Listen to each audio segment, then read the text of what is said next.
से बोलो जय माँ लक्ष्मी की।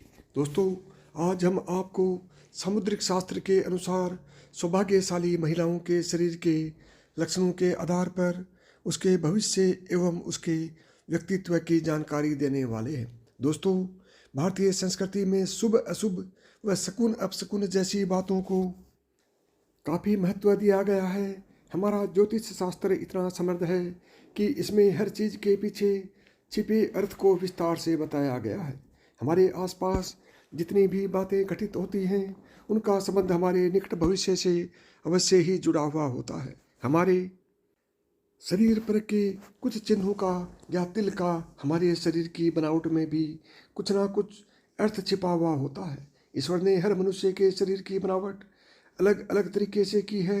रंग, रूप, स्वभाव, विचार शैली, परिस्थिति आदि सब एक दूसरे से भिन्न हैं। समुद्र शास्त्र हमारी वैदिक संस्कृति का एक हिस्सा है जिसमें हमारे शरीर पर निर्मित इन सभी चिन्हों और शरीर के विभिन्न अंगों की बनावट का अध्ययन करके मनुष्य का भूत, भविष्य और वर्तमान बताया जाता है। हमारे शरीर पर जितने भी निशान या अलग से कुछ बातें होती हैं उसमें हमें काफ़ी कुछ पता चलता है। चलिए आज हम आपको बताते हैं सौभाग्यशाली स्त्रियों के शरीर के कुछ ऐसे लकी चिन्हों को और अंगों की बनावट के बारे में जिनका सीधा प्रभाव उनके जीवन पर पड़ता है। पहली चिन्ह है जिन कन्याओं का चेहरा अपने पिता के चेहरे से मिलता जुलता है वैसी स्त्री बहुत ही भाग्यशाली होती है। नंबर 2, जिन औरतों की नाभि बड़ी और गहरी होती है वो स्त्री शुभ मानी जाती है। जिस स्त्री की नाभि बड़ी, गहरी और दाएं ओर मुड़ी होती है तो ऐसी औरत धन, सुख और संतान से संपन्न होती है और सुख समृद्धि उनके पैरों को चूमती है। नंबर 3, जिन कन्याओं की जंघाएं पुष्ट और मांसल होती हैं वे वैभवशाली होती है। इनके कारण ही पति को मकान और वाहन आदि का सुख बेहतर ढंग से प्राप्त होता है। नंबर 4, जिस स्त्री का शरीर आगे की तरफ हाथी की तरह उठा हुआ होता है वह स्त्री सौभाग्यशालिनी होती है। ये पति के लिए बेहद लक्की साबित होती है। नंबर 5, जिन महिलाओं की नाभि के आसपास या ठीक नीचे तिल या मस्सा होता है वे अपने परिवार के लिए बहुत भाग्यशाली होती है।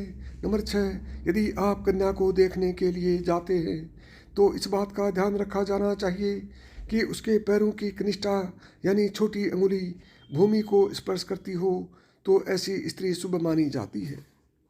नंबर 7, जिस स्त्री के दांत लंबे होते हैं ऐसे लंबे दांतों वाली महिलाओं को कभी भी धन से जुड़ी समस्याओं का सामना नहीं करना पड़ता।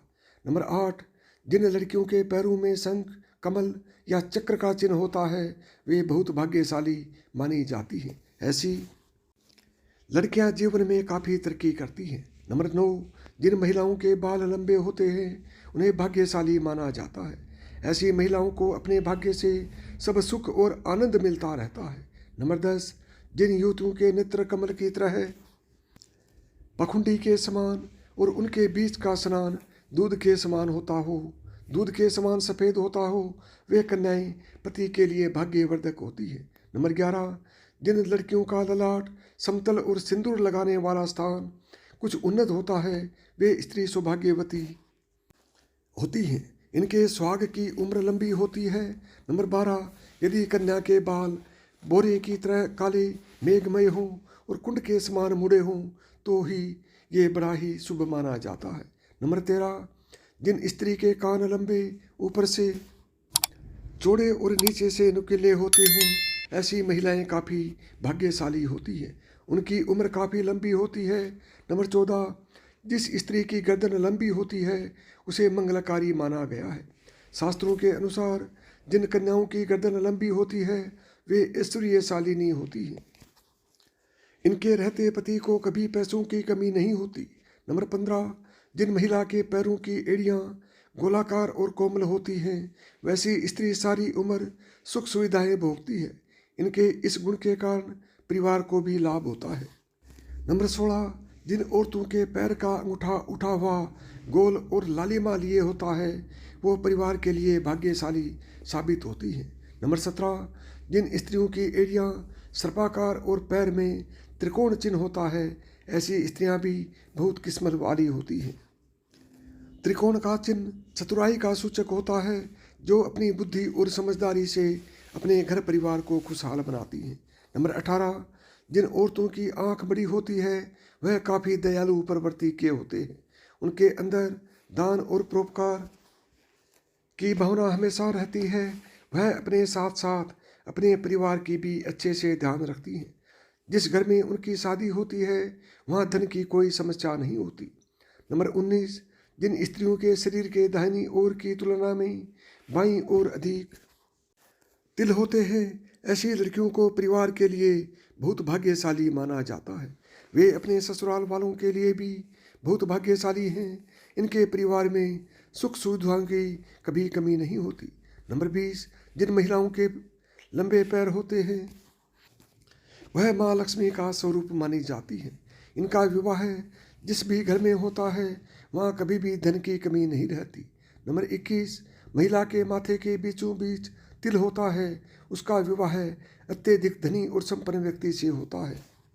नंबर 22, जब महिला चलती है अगर उसके कदमों से लगातार धूल उड़ती है तो ऐसी महिला अपने परिवार के लिए शर्मिंदगी का कारण बनती है। नंबर 23, जिन लड़कियों की जीभ लाल और कोमल होती है ऐसी लड़कियों को जीवन में हर सुख की प्राप्ति होती है। इनके भाग्य दिन इन ही सीमित नहीं रहता, बल्कि उनकी वजह से इनके परिवार वाले भी हर सुख का आनंद उठाते हैं। नंबर 24, जिन लड़कियों का माथा बहुत चौड़ा होता है उनका भाग्य बहुत ऊंचा होता है। यदि किसी स्त्री का माथा 3 अंगुल से अधिक चौड़ा और चंद्रमा के आकार का होता हो तो ऐसी लड़कियों के सुख में वृद्धि होती है। वे जिस घर में भी जाते हैं उस घर में कभी भी पैसे और खाने की कमी नहीं होती। नंबर 25, जिन लड़कियों की उंगलियां लंबी और खूबसूरत होती हैं वे अपने पति के लिए भाग्यशाली साबित होती है। ऐसी लड़कियों का पति शादी के बाद अपने रोजगार में अच्छा मुकाम हासिल करता है, साथ ही नौकरी और व्यापार में लगातार तरक्की करता है। तो साथियों, यदि आप मेरी बताई हुई बातों को अच्छी तरह समझ गए हैं और मेरी बातों से कितने सहमत हैं कमेंट करके ज़रूर बताएं। साथ ही यदि मेरी बातें पसंद आती हैं तो वीडियो को लाइक करें, चैनल को सब्सक्राइब करें, क्योंकि इसी तरह के कंटेंट मैं आपके लिए बनाता रहता हूँ। तो साथियों, प्रेम से बोलो जय माँ लक्ष्मी की।